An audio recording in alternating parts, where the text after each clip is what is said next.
그같이 배우지 아니하였느니라. 진리가 예수 안에 있는 것 같이 너희가 처음으로 그에게서 듣고 또한 그 안에서 가르침을 받았을진데 너희는 유혹의 욕심을 따라 썩어져가는 구습을 따르는 옛사람을 벗어버리고 오직 너희 심령이 새롭게 되어 하나님을 따라 의와 진리의 거룩함으로 지으심을 받은 새 사람을 입으라. 아멘. 갈라디아서 4장 19절.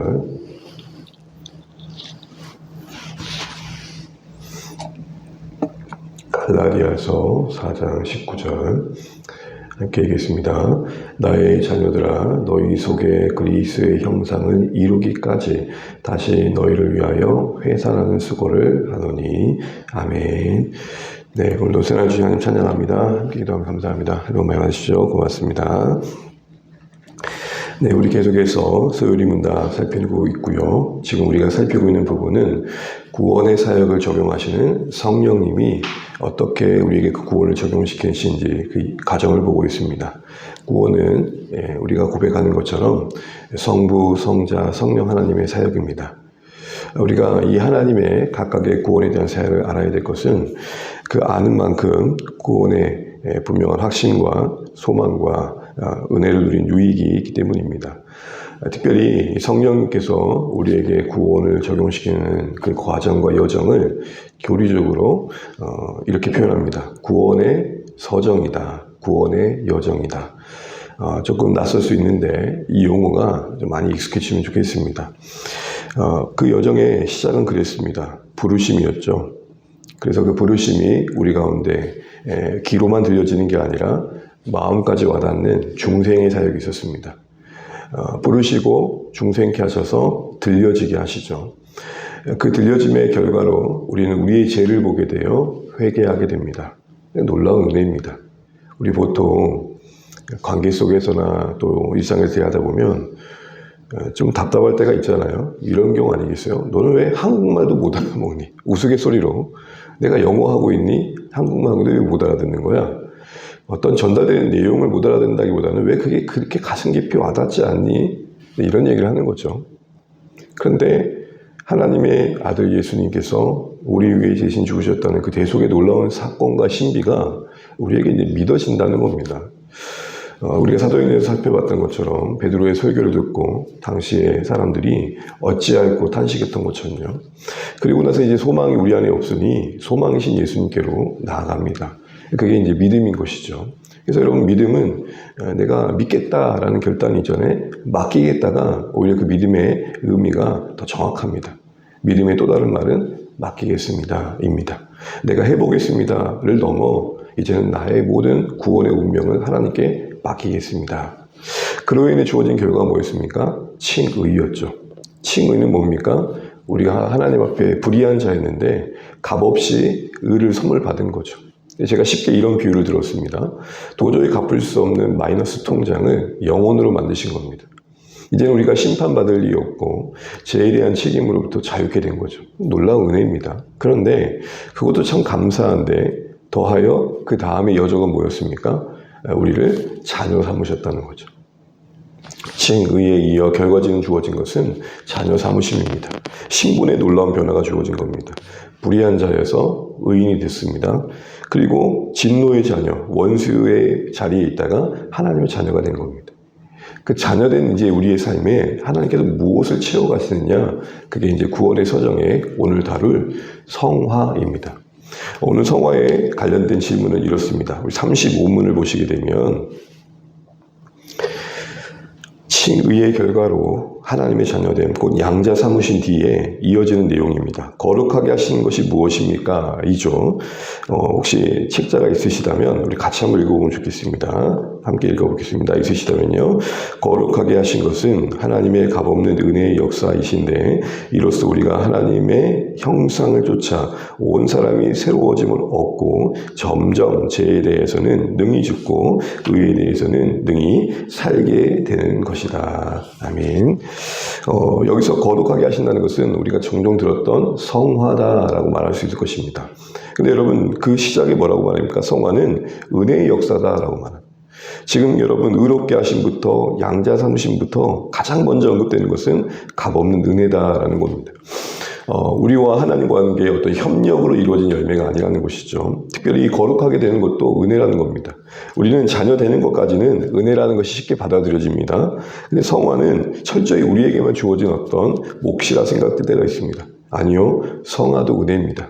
그러니까 쉽게 말하면 이런 거죠. 은혜로 부름 받으셨으며 은혜로 온전케 하시며 은혜로 완전케 하신다. 이 성화 여정이 은혜임을 아는 것은 왜 중요합니까? 우리의 성화의 여정의 현실이 은혜 아니면 도저히 납득이 되지 않기 때문입니다. 여러분, 이 양자 삼음은 신분의 변화입니다. 그렇죠? 법적으로 이제 우리는 하나님 앞에서 자격을 얻게 된 겁니다. 그런데 아직은 내용적으로 그 자격에 합당치 않습니다.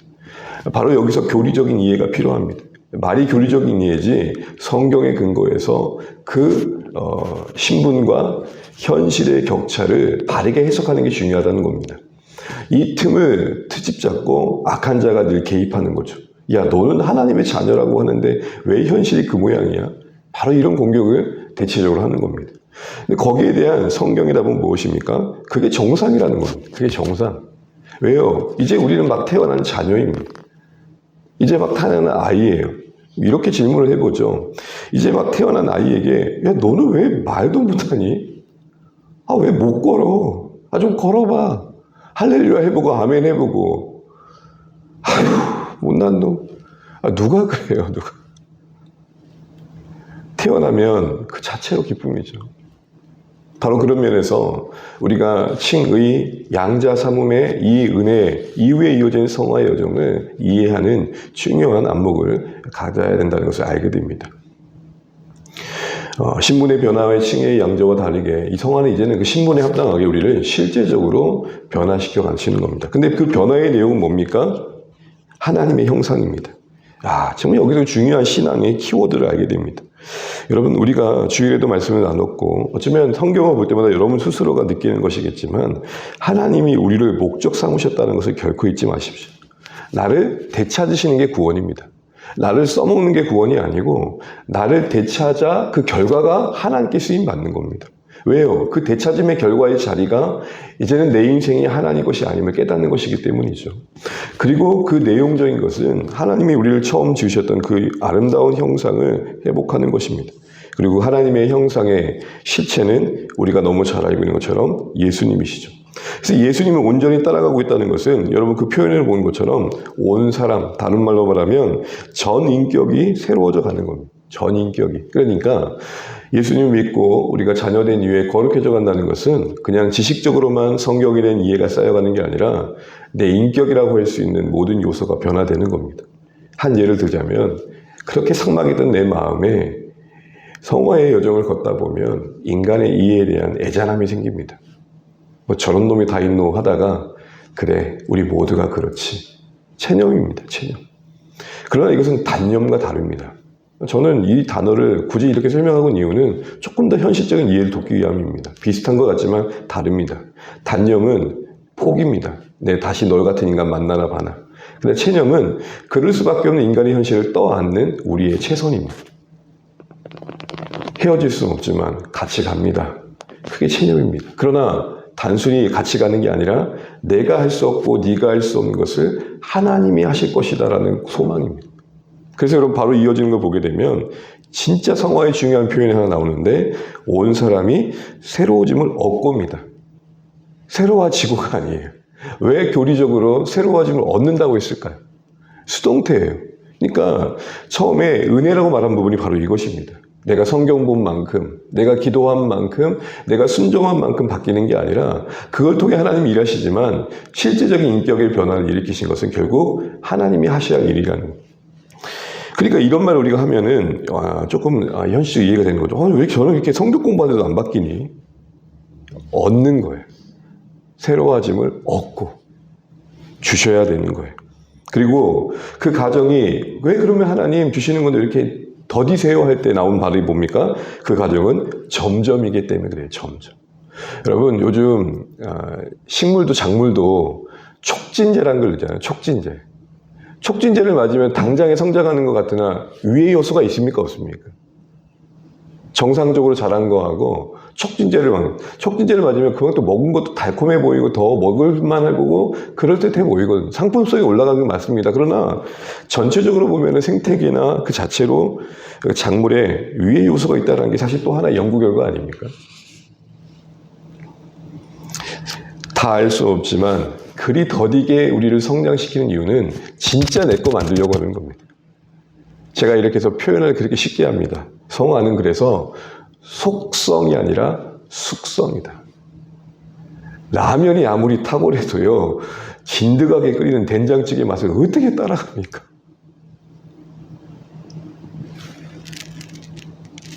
이런 면에서 교회 안에서는 제자 훈련에 여러 우리가 현실적인 분별이 좀 필요합니다.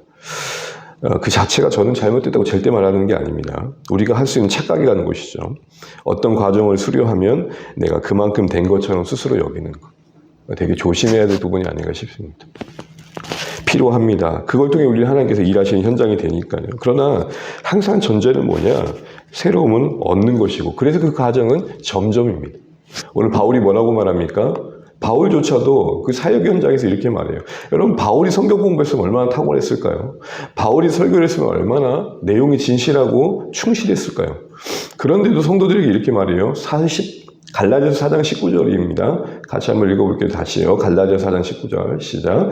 나의 자녀들아 너희 속에 그리스도의 형상을 이루기까지 다시 너희를 위하여 뭐 하는 수고요? 해산하는 수고. 여러분, 그냥 수고라고 하지 않고 바울이 왜 해산하는 수고를 했을까요? 그 반복된 수고 자체가 주는 짐이 있다는 겁니다. 같은 말도 한두 번이죠. 같은 말도 한두 번이죠. 자녀 양육을 하다 보면 나올 수밖에 없는 추임새가 하나 있습니다. 너는 도대체 몇 번 만에 알아보게. 그러다가 울 때가 있습니다. 그게 꼭 하나님께서 나에게 하시는 말씀이거든요. 도대체 몇 번 네가 그렇게 넘어짐을 반복해야 잘하겠니?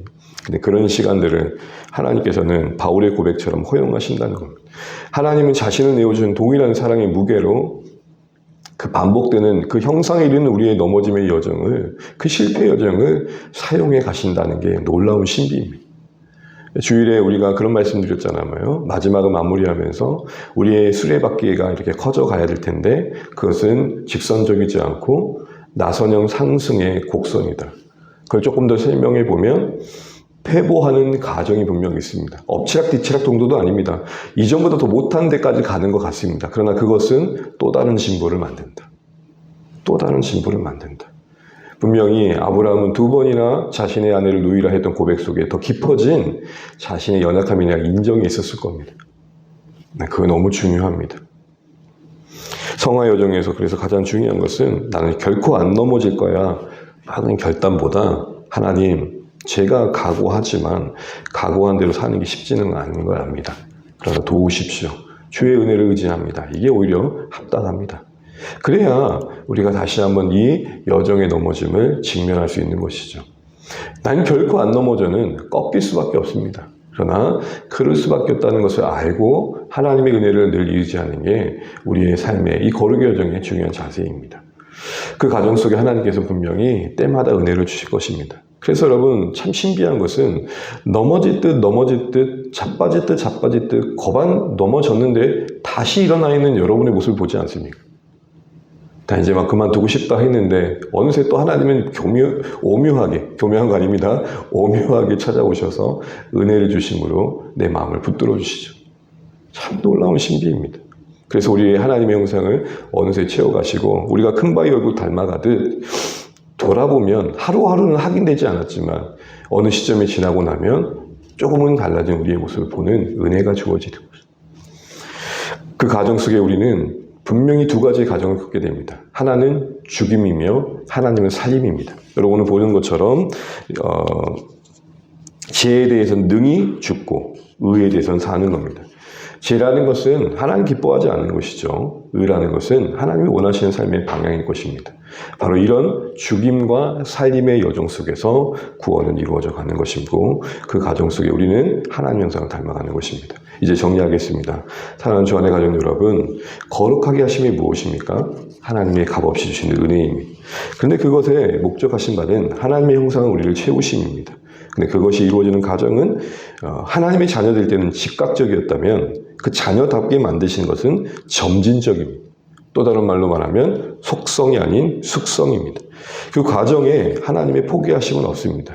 약속하신 대로 우리를 온전케 하실 것입니다. 그래서 은혜라고 말하는 것입니다. 하나님의 은혜에는 실패가 없기 때문입니다. 자녀됨이 신분의 변화라면 거룩케 하심은 우리의 내용을 채우시고 그 신분에 합당한 자로 실질적인 변화를 일으키시는 것입니다. 이것은 저마다의 하나님 안에서의 은혜 안에 그 속도로 달라질 수밖에 없기 때문에 같은 신앙의 여정을 걷다 하더라도 우리는 조금 서로의 다름을 봅니다. 그러나 그 다름만큼 우리는 서로의 더 누군가보다 잘하는 그 잘함 속에서 그것이 하나님의 은혜임을 아는 만큼 타인을 향한 이해가 깊어져 가는 것도 필요할 것입니다. 우리 이 사실을 기억하시고 하나님이 자녀 삼은 이후에 우리를 의롭게 하신 이후에 어디로 이끌어 가신지를 분명히 알고 우리의 기도의 제목이 달라지시면 좋겠습니다. 만약 우리가 거룩케 하심이 하나님의 구원의 여정의 중요한 방향성이라면 우리의 매일의 기도는 달라질 것입니다. 하나님, 오늘 계획된 모든 일들도 잘 풀리게 해주십시오. 이것을 넘어서 이제 중요한 기도 제목을 고백하게 되는 거죠. 하나님, 오늘 허락된 하루의 모든 만남과 관계와 상황 속에서 거룩을 이루게 해 주십시오. 어제보다는 오늘이 주님을 더 닮는 하루 되게 해 주십시오. 왜요? 그 닮은 만큼 천국에서 영광이 될 것이기 때문입니다. 그 닮은 만큼 하나님의 자녀다워지는 만큼 누려지는 게 천국의 영광이기 때문입니다. 우리 이걸 바로 아시고 오늘도 주어진 하루 우리의 어디로 이끌어 가신지를 이해하시고 피상적인 신앙이 아니라 실제적으로 오늘도 하나님의 거룩을 이루시는 복된 하루 되시길 바랍니다. 그 가정에 원치 않는 상황과 불편한 만남과 속상한 사정을 겪게 하실 수 있다는 거 잊지 마시고 우리를 지으시는 하나님의 신실하심과 그 은혜의 온전함을 신뢰하면서 오늘도 그 점점 이루어져가는 그 한날 되시는 복된 하루 되시기를 주의 이름으로 축복합니다. 기도하겠습니다. 우리 주신 말씀 다시 한번 기도하면 좋겠습니다. 옛사람 버리고 새사람 입어가는 가정, 전인격적으로 온전한 하나님의 사람으로 세워져 가시는 회복의 가정이 거룩의 여정입니다. 이 과정은 값없이 주신 하나님의 은혜의 결과이기에 새로워지는 것입니다. 점점 하나님의 형상으로 지어져 가는 것이죠. 그 과정이 바울의 고백처럼 다시 해산하는 수고는 필연적입니다. 그 이유를 다 설명할 수 없지만 그것이 우리에게 유익하기 때문일 것입니다. 오히려 온전한 인격을 우리에게 자유와 온전한 인격을 허락해 주시기 위한 하나님의 방법이시기도 하실 것입니다. 기계처럼 공장의 상품처럼 찍어내는 게 거룩이 아니고 우리 각자의 인격에 맞게 채워가시는 게 거룩이기 때문이겠죠. 이 시간 이런 하나님의 일하심을 우리가 바로 알고 우리 기도의 제목이 바뀌기를 소망하시면 좋겠습니다. 하나님, 주님 부르시는 그날까지 내 간절한 소망, 매일 아침 새로 맞이하실 때마다 거룩을 구하게 도와주십시오. 주님 닮아가는 하루 되기를 간절히 소망하게 해주십시오. 기도하시면 좋겠습니다. 또한 우리 주 안의 모든 가족들의 소원함이 그러하였으면 좋겠습니다. 그래서 규모가 큰 교회를 넘어서 믿음이 크고 거룩이 큰 교회 되었으면 좋겠습니다. 그런 면에서 작지만 작지 않은 교회로 우리 주님께서 주 안의 교회를 채워주시면 좋겠습니다. 10월 9일 온다의 시간을 기도해 주겠습니다. 좋은 날씨 주시고 또 오시는 강사님들 붙들어 주시고 우리 성도님의 마음도 예비하여 주셔서 하나님이 주시는 은혜를 누리는 복된 하루 되게 해달라고 먼 길이기 때문에 안전사고 추워도 하나도 일어나지 않도록 은혜 주시도록 기도하시면 좋겠습니다. 또 여러분도 품고 계신 영혼들 또 VIP들 기도해 주시고 사랑하는 분들을 위해서도 기도해 주시면 좋겠습니다. 또 여러분 또 각자 기도 제목 가지고 기도하시고요. 오늘도 주와 동행하시는 복된 하루 되시기 바랍니다. 기도하겠습니다. 하나님 은혜를 감사합니다. 오늘도 우리에게 허락하신 하루를 시작하게 하시고 주의 도우심으로 하루를 맞이하게 하시는